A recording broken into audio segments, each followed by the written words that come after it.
Hello, hello, Pisces Collective. Ako po si James from James Tarot PH. Ito po ang inyong weekly reading for January 26 hanggang 31.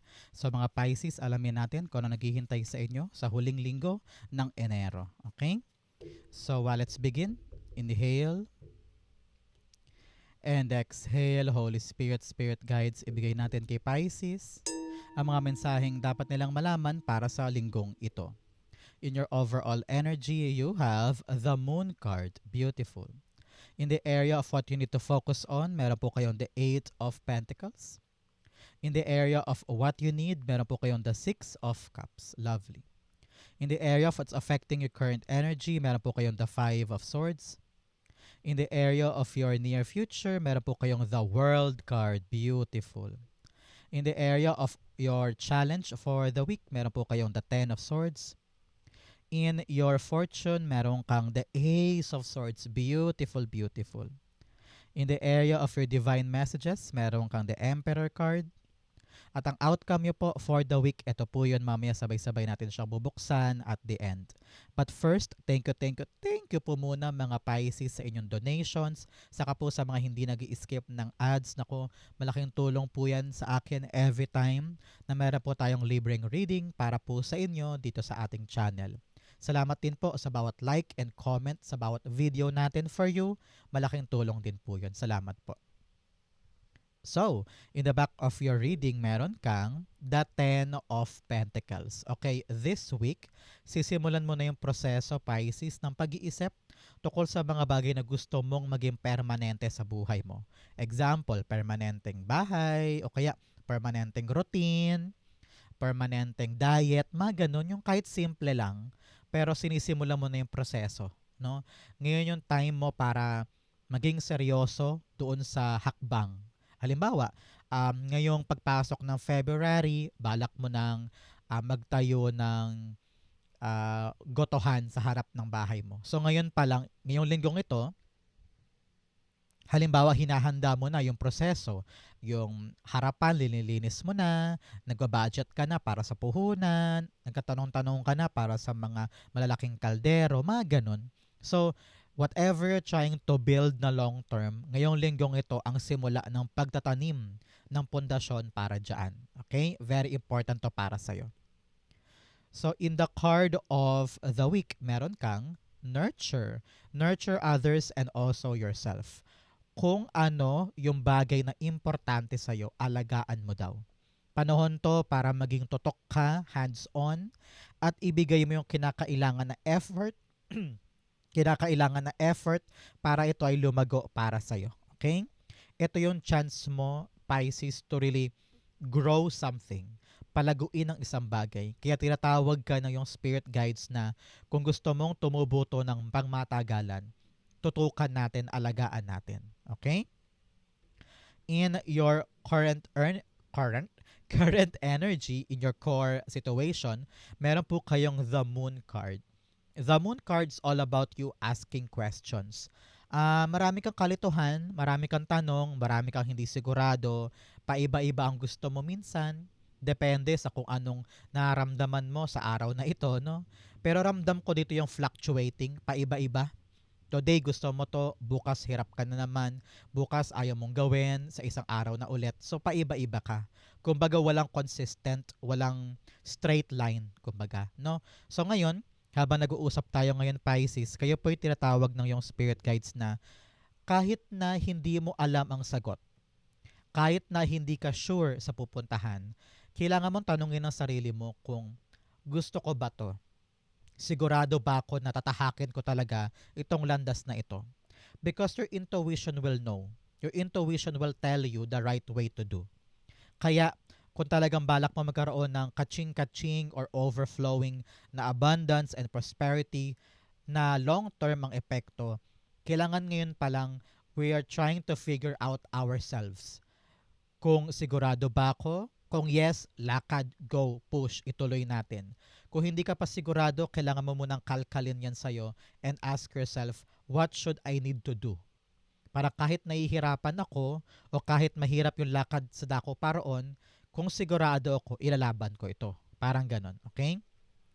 So, clarify natin siya. The moon cards being clarified by, oops. You have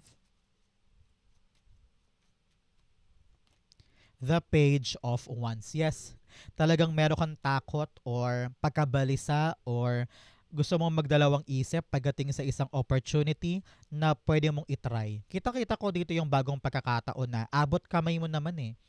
Kayang-kaya mo siyang gawin or pasukin.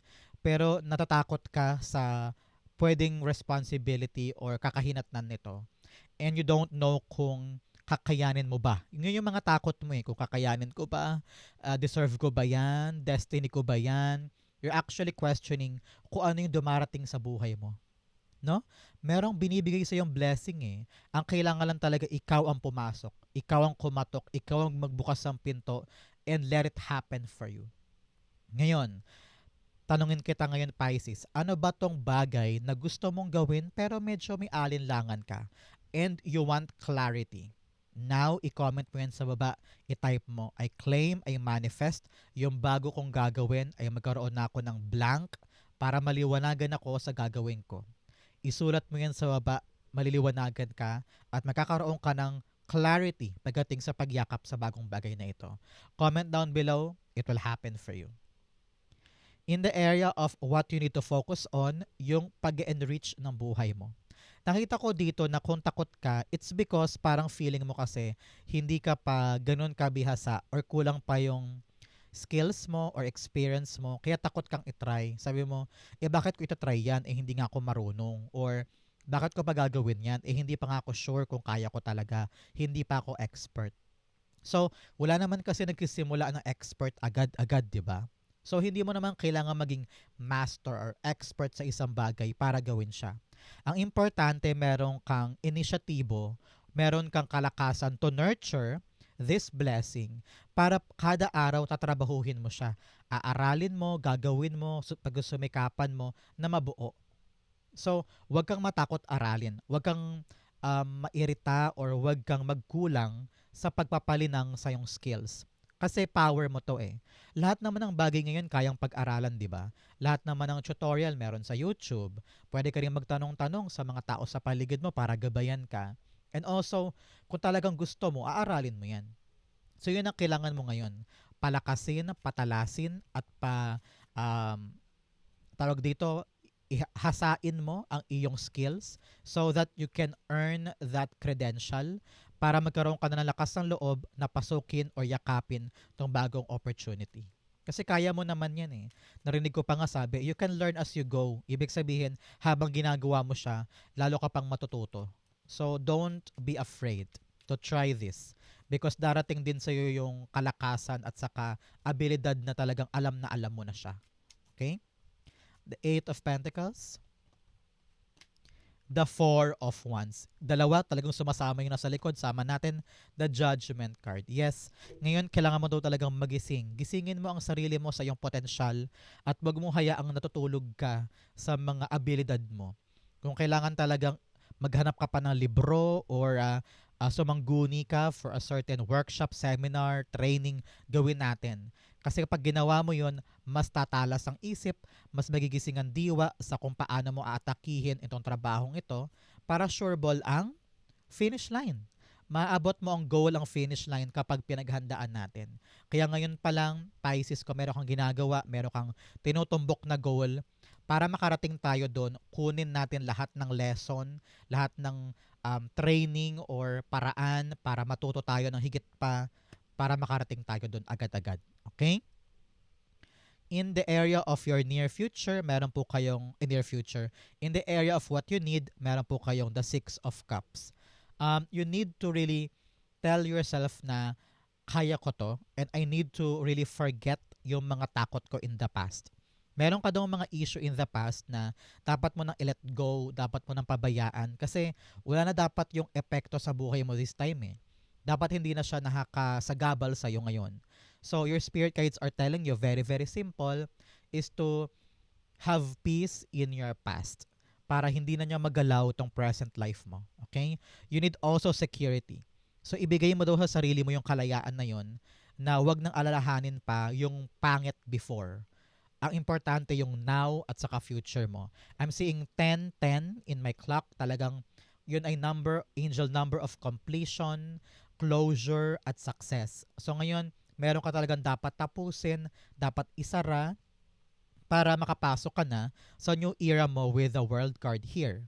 So kung ready ka ng maging mapayapa sa nangyari sa past mo, madali sa iyo makapasok sa bagong era. Okay?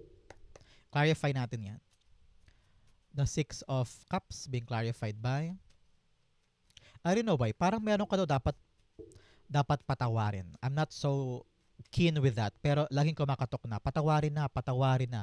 Yun ang naririnig ko. Patawarin mo na daw, i-let go mo na. You have the Page of Pentacles. Yes, you need to accept this new thing. Ang Page of Pentacles po ay indikasyon na meron ka daw dapat yakapin na bago. And itong bagong to, dapat nating buhisiin, pag-aralan para mapiga natin siya in our advantage. Pero sabi dito sa reading mo, paano mo daw mayayakap yung bago kung busy-busy ka pa rin sa past?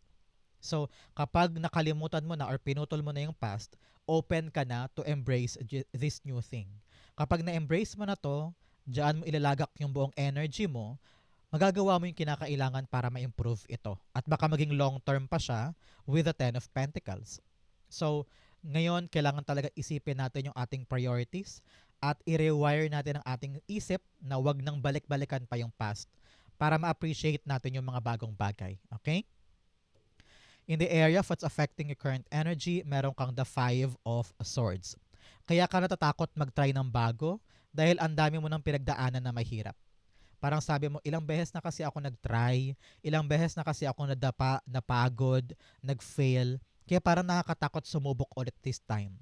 Now, I completely understand you. Kaya meron kang takot, meron kang kaba, meron kang parang tug and pull kung itutuloy ko ba, yayakapin ko ba to o hindi. Kasi nga meron ka ng pinagdaanang masakit at meron ka ng pinagdaanan in the past na hanggang ngayon dala-dala mo pa rin. Kaya nga pinapayuhan ka na forget mo na yung past, makipagbati ka na sa past mo, maging payapa ka na doon para hindi na siya makaapekto ngayon. Now, kunin mo na lang yung lesson na nakuha mo doon and not the bitterness, kumbaga. Now, mas buong tao ka na at sumubok ka ng bago. Sabi nga, nakalagpas ka dito, di ba? Nalagpasan mo tong mga pangit na to in the past eh. So, ibig sabihin, kaya mo ring lagpasan kung ano man tong challenge na to sa present. Mas malakas ka ngayon kumpara noon. So, sabihin mo, okay, worth it lahat yun, bitawan ko na kung ano yung mga conflict na yun. I will just focus on this new opportunity at lalakaran ko to with faith and with trust in myself. Okay? Clarify natin siya. Five of Swords. You have the Three of Pentacles. Okay, ngayon talagang painful yung experience mo with past workers or meron kang mga nakasama before na talaga namang toxic, mahirap pakisamahan, mapolitika sila, tapos masyado silang nang iisa o nang lalamang. Kaya parang nahihirapan ka to detach yourself kasi nga parang sabi mo, baka maulit na naman to, baka makatagpo na naman ako ng mga kagaya nila. Pero now sabi dito na pick up yourself, buuin mo ulit ang sarili mo at iwasan mo yung mga taong dapat iwasan. And don't always think na mahina ka. Huwag mo laging isipin na mas mababa ka sa kanila. No. No. Be the bigger person and tell yourself na someday I will find my people and someday I will find the right people that will support me. Sa ngayon, kapag binangon mo ang sarili mo away of this conflict or issue, no? Ngayon, tahakin mo yung landas with a new opportunity. Kasi kaya mo to. Kayang-kaya mo to. Hindi to ibibigay sa'yo ng walang dahilan. Okay? Hindi to ibibigay sa'yo ni God o ni universe o ni kapalaran kung hindi siya para sa'yo. May dahilan to kung bakit nalagay sa kamay mo o napunta sa atensyon mo. Now, give it a chance. Bigyan mo ng chance yung bagay na yan kasi maaaring yan yung magdulot sa'yo ng long-term na success. Okay? In your near future, eto ka. Magagawa mo nang i-close yung chapter na to sa buhay mo. Itong past na to na very toxic, very mahirap, whether iba't ibang tao ito or mga people in a certain group, in a certain area na parang sabi mo, hindi worth it makisama dyan, alis na ako. Eto, dito ka. You're entering a new era, entering a new life na kompleto mo na yung struggle na yon at isasara mo na siya. Kapag naisara mo na yung past, wag nang babalikan. Okay? You are charging forward and seeing the potential of your future. Walang atrasan, walang lingunan, future tayo. Okay? Sinasabihan po kayo ng yung spirit guides na kumawala ka sa shell mo, Pisces. Hindi pwedeng nakakulong ka lang dyan sa cocoon mo na yan at kontento ka na sa limitasyon. No. The world is big for you. Explore, kung balak mo mag-travel, pwede din. Pero marami kang pwedeng gawin para matumbok mo ang milestone na ito. Okay? Kaya ang payo sa'yo, huwag mong limitahan ang mundo mo. Huwag mo limitahan ang kinikilos mo. Marami ka pang pwedeng gawin. Kaya kung ano yung bagay na yan in the past na pilit mong pinagkakasya ang sarili mo, tell yourself na, okay, bitawan ko na. Talagang wala na ako mapapala. Focus na ako sa bagong era ko. Okay? Ito yon yung bagong yayakapin, bagong mundo. Okay? The world cards being clarified by Tomilapon. Yes, the Ten of Wands. Ten of Wands, sinasabi dito ng yung spirit guides na sa bago mong gagawin, yung pinagpapaguran, may reward. Yung pag-sumikap, meron kang makukuha. Meron kang mahihita. Meron kang 10 here, giving you the assurance of completion, success, accomplishment. So sinasabihan ka na yung spirit guides na ngayon kompletuhin mo yung proseso. Daanan mo yung proseso at kapag nakompleto yan, your hard work will pay off. Yung mga inalagaan mo ni nurture mo, babalik sa'yo yung magandang bunga. Kaya importante ngayon, Pisces, habang nag-uusap tayo na kung ano yung bago mong tatahakin na pintuan or landas, daanan mo lang. Daanan mo yung proseso, yung hirap, yung pagod, yung puyat. Ganyan talaga sa simula. Pero kapag nakalagpas ka na sa hard part, kasi pinakita mo na kaya mo siyang alagaan at i-prioritize, dadanasin mo na yung pag-ulan ng pera, abundance, prosperity, and long-term financial gains. Okay? Importante yan sa'yo, kaya wag matakot na daanan yung proseso, paghirapan natin, pagtrabahuhan natin, because success is within reach para sa atin. Okay? In your challenge, meron kang positive change and shadow dance. Matutunan mo daw sa yawan ang buhay mo. Yung taas at baba, the highs and lows, yung hirap at dali, dapat daw matuto kang sumayaw sa ritmo ng buhay mo at wag kang makukontentong nakadapa ka lang. Pag napatid na dapa, bangon ulit, sayaw ulit sa buhay. Learn to the dance of your life. Okay? You also have positive change. Kung ano man do yung mga painful experiences, mga masasakit, balutin mo siya in a positive way para magamit mong angkla or fuel sa magandang pagbabago ng buhay mo. Example, ikaw ay nalugi before, talaga naman nagsara yung negosyo mo. Huwag mong hayaang napaka-negatibo nun. Gamitin mo siyang inspirasyon para sa pagtayo ulit ng bagong negosyo, meron kang mga natutunan doon na pwede mong i-apply para this time mas matibay ka. Parang ganon. Okay? In your challenge, meron kang the 10 of swords. 10-10 pala to, tatlo. 1, 2, 3. Talagang sinasabihan ka ng 10-10-10 na ang sabi ng yung spirit guides na panahon na para isara yung past cycle. Ito yon yung past cycle mo. At yakapin yung mga bagong bagay. Hindi mo kailangan makontento sa away-away, conflict, o kaya sa mga struggling things, no? Learn to really close something and start anew. Kumbaga, hindi pa huli ang lahat sa'yo. Laging may bagong pag-asa, laging may bagong paraan. Kaya bangon dyan, bangon. Huwag kang makontento sa kumunoy. Piliin mo laging tumayo at humakbang at mag-try ng mga bagong bagay para sa ikaka-asenso mo. Kasi kung ikaw yung uri ng tao na masaya ka, alay nasasanay ka lagi na nagfe-fail at parang okay lang tawagin kang loser, paano ka mag-grow, di ba? So you always need to pick up yourself and stand strong para sa mga bagong bagay. Okay? Ten of Swords. The Four of Pentacles. Yes, Four of Pentacles ngayon, parang natuto ka na. With the pagkalugmok mo or kasawi ang palad na dinanas mo in the past, ngayon mas papahalagahan mo na kung ano yung importante sa'yo. Kumbaga lumilinaw ang isip. So now your spirit guides are telling you, bangon tayo. And then, alagaan natin yung talagang mahalaga sa atin. At magkaroon din tayo ng chance to earn more or to get more. So that yung stability ng life natin ay magsimula na. Hanggat hindi ka bumabangon, huwag kang umasa na magiging stable ang life mo. You need to always push yourself forward. Hindi pa atras, paabante. Okay?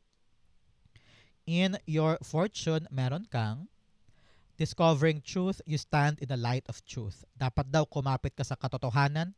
Itong sword na to ay isang indikasyon ng katotohanan. So kapag nasa panig ka ng truth, hindi mo kailangan matakot. Okay? Another message, rainbow blessing. Blessings are showering your life. I-claim mo to. Blessings are showering my life. I-comment mo yan sa baba. It will be yours. Kapag nakakita ka ng rainbow after watching this video, talaga namang para sa'yo to. So congrats po. In your fortune, Pisces, napakaganda. Liwanag, liwanag, liwanag. Things will be clear para sa'yo. Lahat ng takot at mga alinlangan, lahat ng mga malabo sa'yo now, tingnan mo naman, liliwanag yan. Makakaisip ka ng mga tamang paraan, mga tamang solusyon para lahat ng problema ay malagpasan mo. This is a breakthrough card.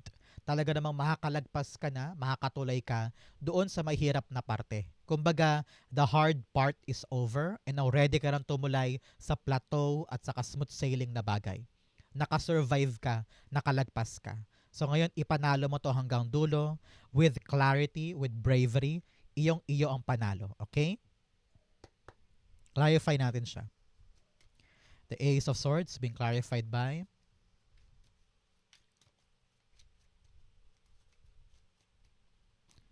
the Six of Wands. Yes, panalong panalo. Victory talaga to. Sa'yo ang victory kapag nalagpasan mo yung bagay na yan. So, now, kung meron kang kinakaharap na issue, problema, task, or assignment, alam ko nalalabuan ka, no, nahihirapan ka, pero daanan mo yan hanggang dulo, wag mo sukuan. At kapag unti-unti na lumilinaw ang lahat, yan na yun, simula na yan. And then, malapit na malapit ka na hanggang sa makaabot sa victory mo. So, ano ang napakagandang lesson dito? Kailangan daw clear sa'yo yung path hanggang victory. Hindi ka nalilihis, hindi ka nadidistract. Kailangan focus tayo hanggang dulo, hanggang maipanalo ito. Okay, very important yan.